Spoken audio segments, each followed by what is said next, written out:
तो कैसे हो साथियों? उम्मीद करता हूँ सब बढ़िया होंगे और सब पढ़ाई कर रहे होंगे। बहुत तेज़ी से आजकल आपकी स्टडी चल रही होगी। टाइम बहुत ज़्यादा दे रहे होंगे क्योंकि अब पेपर के कुछ ही दिन बचे हुए हैं।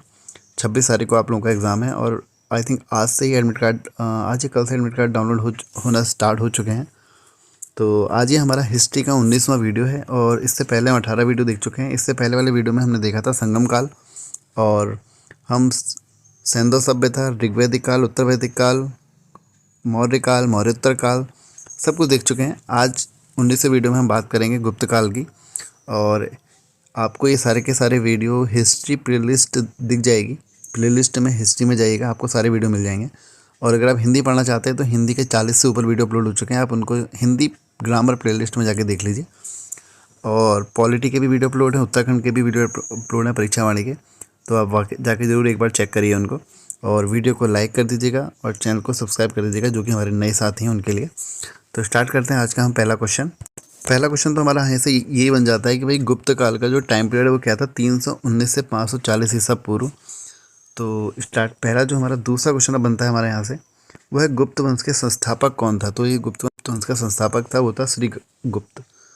गुप्त किसके सामंत थे? तो कुषाणों के सामंत थे। कुषाणों ने किस पर अधिकार कर लिया था? अगर आपको पता हो तो रेशम मार्ग पर इन्होंने अधिकार कर लिया था, ठीक है ना। और इन्होंने कौन से सिक्के चलाए थे? सोने के, सबसे खरे सोने सिक्के इन्होंने ही चलाए थे। और यवन ने कौन से सिक्के चलाए थे? सबसे पहले सोने के सिक्के चलाए थे यवन और ग्रीक, अगर आपको पता है, हिंद यवन जिनको हम बोलते हैं, ठीक है ना। अगला क्वेश्चन है हमारा यहाँ से, गुप्त वंश के किस शासक ने सर्वप्रथम महाधिराज की उपाधि धारण करी? तो वो थे चंद्रगुप्त फर्स्ट और इन्होंने ही सबसे पहले सिक्के चलाए थे। कौन सा सिक्का चलाया था इन्होंने? रुपया, अगर आपको पता है। अच्छा, इनकी राजधानी कहाँ थी? तो राजधानी इनकी पाटलिपुत्र थी, है ना।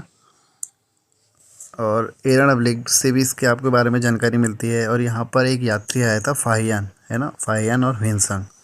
फाहियान की जो पुस्तक है उसका नाम है उसने जो पुस्तक लिखी है वो है फो की, है ना। ये किसके बेसिस पर है? चंद्रगुप्त सेकंड के टाइम पर ये आया था, है ना। तो अगला क्वेश्चन की हम बात करते हैं अगर, तो वो है हमारा स्तंभ अभिलेख से संबंधित है। इलाहाबाद प्रशस्ति अभिलेख समुद्रगुप्त से संबंधित है। समुद्रगुप्त को और क्या कहते थे? भारत का नेपोलियन कहते थे इसको। किसने कहा था? विलियम स्मिथ ने कहा था। बिलसड़ स्तंभ लेख कुमारगुप्त, जिसने नालंदा विश्वविद्यालय बनाया था, अगर आपको याद होगा तो। और तीसरा है भीतरी स्तंभ लेख, इसने क्या किया था?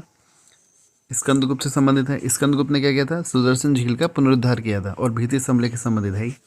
फिर है मंदसौर अभिलेख, ये किससे संबंधित है? ये है बंधु वर्मन। तो इसका आंसर होना चाहिए 1 2 3 4। तो ऑप्शन ए ठीक होगा। अगला क्वेश्चन है, गुप्त शासन के दौरान निम्नलिखित में से ऐसा व्यक्ति कौन था जो एक महान खगोल विज्ञानी और गणितज्ञ था? तो आर्यभट्ट, इन्होंने बहुत सारी किताबें भी लिखी हैं, अगर आपको पता है। अगला क्वेश्चन है हमारा, गुप्त शासकों की सरकारी दरबारी भाषा क्या थी? तो वो थी संस्कृत।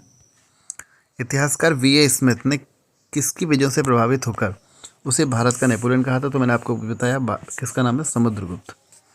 अगला क्वेश्चन है हमारा, गुप्त वंश का वह कौन सा राजा था जिसने हूणों पर भारत पर आक्रमण करने से रोका था? तो वो था स्कंदगुप्त और इसी ने सुदर्शन झील का निर्माण भी कराया था।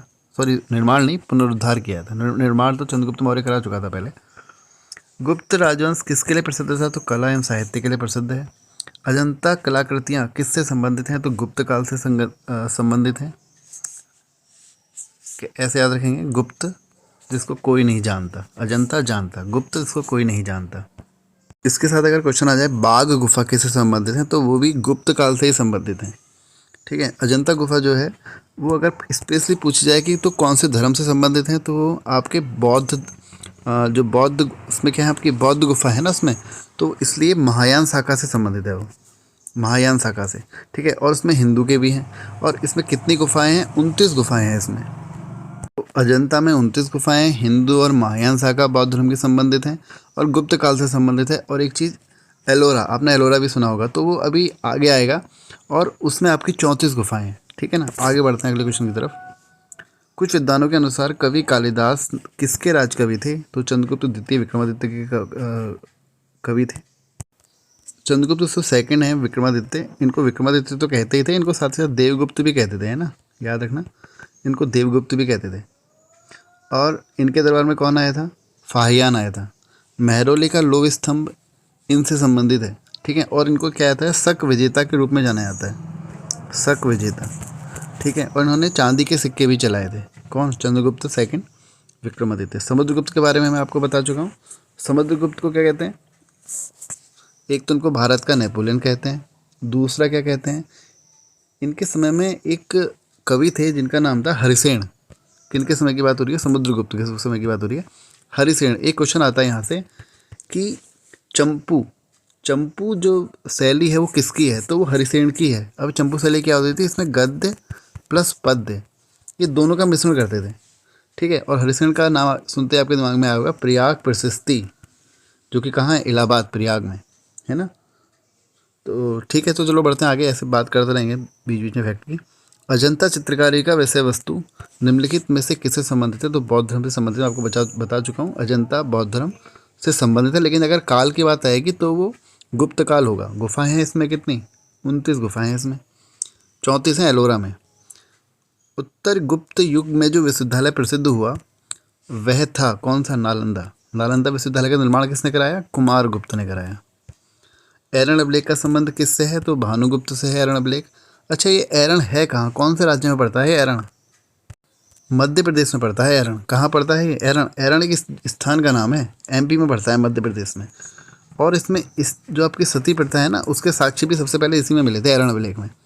फाहियान किसके शासनकाल में भारत आया? तो बता दिया मैंने, चंद्रगुप्त सेकंड। सी याद रखना, सी, है ना, सी चंद्रगुप्त सेकंड। अगला क्वेश्चन है, अच्छा अशोक के काल में कौन आया था? एक था डिया मिसिस करके कुछ ऐसी कुछ नाम है उसका, तो वो आया था। हर्षवर्धन के टाइम पीरियड पे कौन आया था? हर्षवर्धन के टाइम पर कौन आया था? मुझे बताइएगा। ह्वेनसांग आया था, ठीक है। भारतीय संस्कृति का स्वर्ण युग, संस्कृति का स्वर्ण युग याद रखिएगा, संस्कृति का स्वर्ण यानी गोल्डन एज किसको कहा जाता है? गुप्त काल को। फाहियान कहाँ का निवासी था? तो चीन का था। सेतुबंध का रचनाकार प्रवरसेन, यही पूछा जाता है पहले तो। सेतुबंध किसने लिखी है? प्रवरसेन द्वितीय ने लिखी है। किस वंश का शासक था? वाकाटक वंश का शासक था।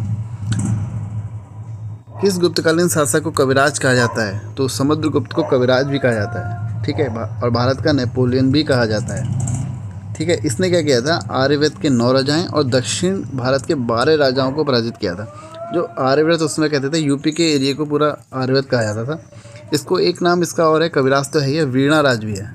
क्या है? वीणा राज्य है। और क्या कहते हैं इसको? धर्म का प्राचीर भी कहते हैं इसको, चंद्र प्रकाश भी कहते हैं इसको, ठीक है। तो ये सारे इसके नाम हैं। आगे हम चलो बात करते हैं अगले क्वेश्चन की। स्कंदगुप्त को किस स्तंभ में शक्रोपम कहा गया है? तो कहुम स्तंभ अभिलेख में कहा गया है। अच्छा, शक्र किसका पर्यायवाची होता है? अगर आपको पता है तो मुझे कमेंट में जरूर बताइए, अभी लिख दीजिए वरना बाद में भूल जाते हैं आप। शक्र किसका पर्यायवाची है? क्या इंद्र का है क्या? श्रीलंका के राजा मेघवर्मन ने किस स्थान पर महात्मा बुद्ध का मंदिर बनवाया था? मंदिर बनवाने के लिए समुद्रगुप्त से अनुमति मांगी थी। तो बोध गया, जहाँ पे आपको बोधि वृक्ष देखने को मिलता है। अच्छा, बोधि वृक्ष है किस चीज़ का? कौन सा वृक्ष है, मतलब कौन सा पेड़ है वो? तो वो है आपका पीपल का, ठीक है। और जिसमें महावीर स्वामी ने जिस पेड़ के नीचे ज्ञान प्राप्त किया था वो है शाल का। ये पूछे गए क्वेश्चन है। मंदिर निर्माण कला का जन्म सर्वप्रथम कब हुआ? तो गुप्त कला में ही हुआ था। उससे पहले आपको मंदिर देखने को नहीं मिलते थे। मंदिर निर्माण कला गुप्त काल से ही आई है। चंद्रगुप्त सेकंड विक्रमादित्य की उपाधि कब धारण करी? चंद्रगुप्त सेकंड ने विक्रमादित्य की उपाधि शकों के उन्मूलन यानी कि उनको खत्म करने के बाद करी थी। उन्मूलन का विलोम क्या होता है? रोपण। गुप्त काल का सर्वाधिक लोकप्रिय देवता Vishnu, option B. Chandragupta second ने अपनी किस विजय की खुशी में चांदी के विशेष सिक्के जारी किए थे? तो शकों को पराजित करने के बाद। मैंने बताया था ना आपको, चंद्रगुप्त सेकंड ने चांदी के सिक्के जारी किए थे। इनका दूसरा नाम क्या है? देवगुप्त या विक्रमादित्य। इनके दरबार में कौन आया था? फाहियान आया था। इनके दरबार में कितने रत्न थे? ये भी क्वेश्चन पूछा गया। तो 9 रत्न थे, ठीक है। अगला क्वेश्चन है हमारा, मेहरौली स्थित लौह स्तंभ का निर्माण किस सदी में हुआ? तो 4th सदी में हुआ मेहरौली स्थित लौह स्तंभ का निर्माण, ठीक है। एक है, ये तो चंद्रगुप्त सेकंड के बारे में है। अभी एक है चंद्रगुप्त फर्स्ट, जिनका विवाह किसके साथ हुआ था? ये भी क्वेश्चन बना है एग्जाम में। तो लिच्छवी राजकुमारी कुमार देवी के साथ इनका विवाह हुआ था। और इन्होंने क्या चलाया था? गुप्त संवत चलाया था इन्होंने 319 ईस्वी में, ठीक है। चंद्रगुप्त फर्स्ट की बात हो रही है। और इन्हीं चंद्रगुप्त फर्स्ट को ही गुप्त साम्राज्य का वास्तविक संस्थापक कहा जाता था। संस्थापक तो श्रीगुप्त थे, लेकिन वास्तविक संस्थापक पूछेगा तो चंद्रगुप्त फर्स्ट थे। और सर्वप्रथम सिक्के इन्होंने चलाए थे। सोने के चांदी के सिक्के किसने चलाए? चंद्रगुप्त सेकंड ने चलाए। मेहरुली का लोह स्तंभ किस में? कुवल इस्लाम में स्थित है ना। चलो आज की वीडियो में इतना ही, बढ़ेंगे अगले वीडियो में। आपको अगले वीडियो में मिलते हैं, और वीडियो को लाइक और चैनल को सब्सक्राइब जरूर करिएगा जो नए साथी हैं हमारे। तो थैंक यू।